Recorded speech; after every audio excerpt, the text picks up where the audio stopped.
this video, let's take a close look at the inside of the Statue of Liberty. The statue's official name is Liberty Enlightening the World, but today it's known as the Statue of Liberty. It was a gift to the United States from the people of France in the year 1886.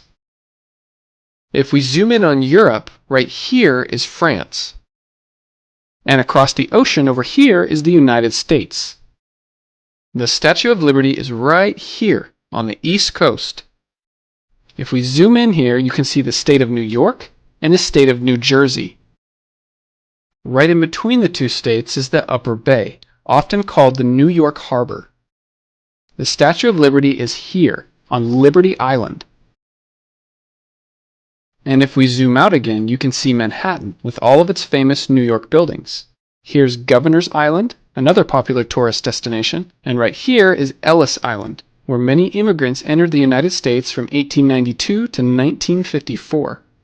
As boats sailed into the harbor, the Statue of Liberty would be one of the first views that immigrants would see coming to the United States. The Statue of Liberty has come to be known as a symbol of freedom. In her right hand she holds a torch, and in her left hand she holds a tablet that has the date of the Declaration of Independence in Roman numerals. One thing you can't see from the ground is a broken shackle and chain. This is meant to symbolize the end of slavery. The statue is 46 meters tall. If you count from the ground up, it's 93 meters tall. That's about as tall as a 20-story building. Here's the size of a person in comparison to the statue's big toe. When it was complete in 1886, it was the tallest statue in the world, but that title is now held by the Statue of Unity in India. The Statue of Liberty is made up of copper. That's right, it was originally the color of a penny. It only took about 20 years for the air and rain to slowly oxidize the metal and turn it the color green. The copper metal has a thickness of only 2.4 millimeters. That's less than the thickness of 2 American pennies. The statue was built in pieces, and a statue this big takes a lot of planning. The statue was designed by the French sculptor Frédéric Auguste Bartholdi. First, he made the initial sculpture out of clay. This was only 1.2 meters high. The average adult is a little taller than this. Next, a larger version would be twice the size and would be made out of plaster. The next version would be much bigger. This is 1/4 the size of the full statue. At each stage of enlargement, Bartholdi would be able to further perfect the details of the statue. For the full-size version, it had to be built in pieces so it would fit inside the workshop.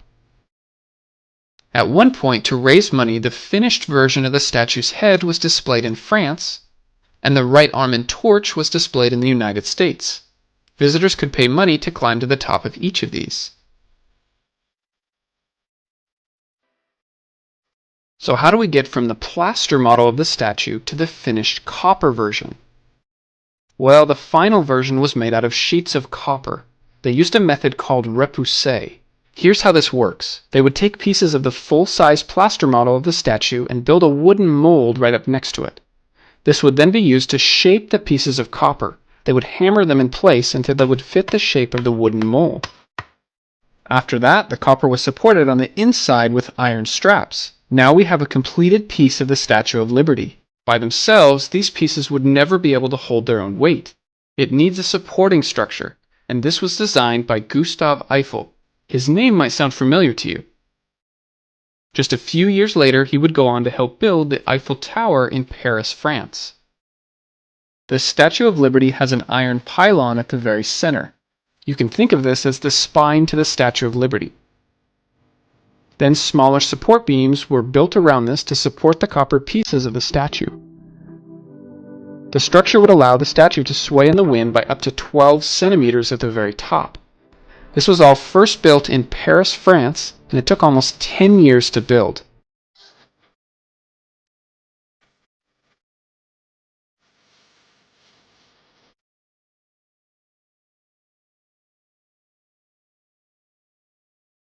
Then, once completed, it was taken apart into 350 different pieces. All of this was shipped across the ocean to the United States. It took another 4 months to reassemble the statue on top of the pedestal. The French paid for the statue itself, but the United States paid for the pedestal. When the statue was finished in 1886, this was called Bedloe's Island. but today we call it Liberty Island. The Statue of Liberty has received a few renovations over the years. One of these renovations was the torch. It had been damaged and was leaking rainwater.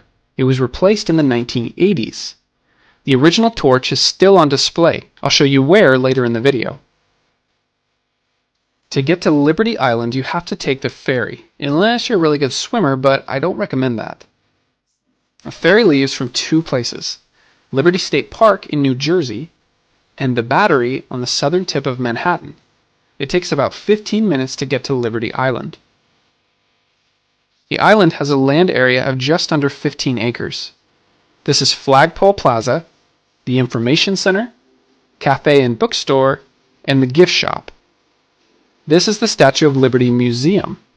This was opened in 2019, so it's still fairly new. We head down this way to get to the statue. There's plenty of areas to walk around here. That way you can see the statue up close from any angle you choose. The base of the statue looks like a star shape. This is the remnants of an old military base called Fort Wood. It was used in the early 1800s, but now it's the base of the Statue of Liberty. This part is called the pedestal. When you buy a pedestal ticket, you can go anywhere on top of the base of the statue and all the way up to the observation deck. If you want to go inside the statue, you'll need to buy a ticket to go all the way up to the crown. It's a little harder to get a hold of one of these tickets. You usually have to reserve a few weeks or even months in advance. To get to the inside of the statue, we'll enter from here. These doors are called the Centennial Doors. Remember that you have to have a pedestal ticket to go inside. Enter here to get into the pedestal lobby. The original torch to the Statue of Liberty used to be right here in the center. When the museum opened in 2019, the torch was moved over there. So now the pedestal lobby is wide open again. The old museum used to be here in this area, but now almost everything has been moved over to the new museum. Now it's time to make our way to the top of the pedestal. You've got two options. The elevator is here, or the stairs are here. There are 192 steps to the top of the pedestal. Inside here, you can see the stairs to go up and the stairs to climb back down on the other side. There are 7 floors inside the pedestal, so this is 1P, 2P, and all the way up to 7P, the very top.